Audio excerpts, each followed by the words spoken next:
Good morning, ma'am. Ma'am, ngasi di namajing nomini, ado ngasi di free oiba ko buni na ay ne biscuit katang siem ke tawri aba ko ma'am.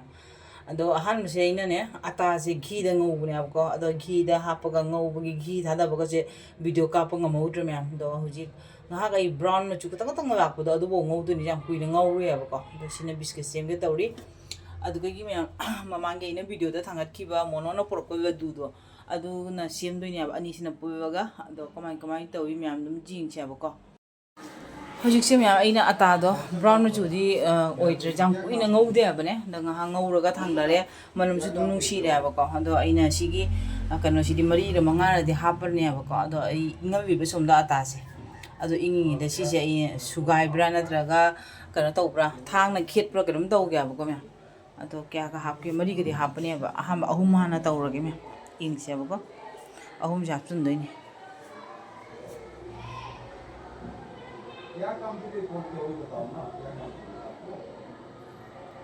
no me ai no jing na ahum ga di ne kano tau re thang na khet khre aba ko asi se ma'am na handi shop oire me aba ko jam tho me do hujik se fridge da kui na thammu do adu na ne kano tau re aba khar khar kanjal re aba ko adu na hi thang na khet khre aba ko ma'am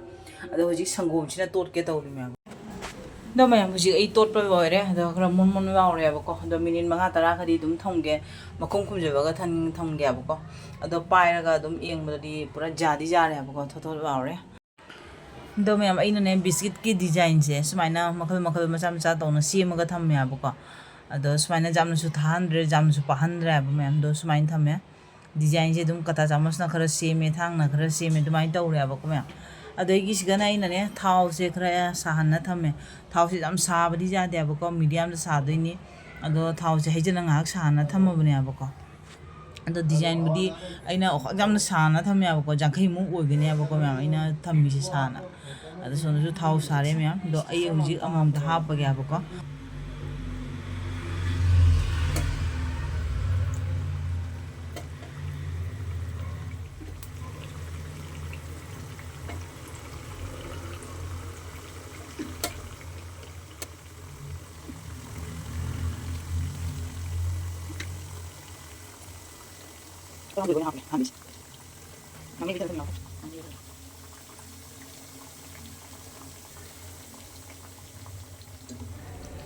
मैं हुजिक से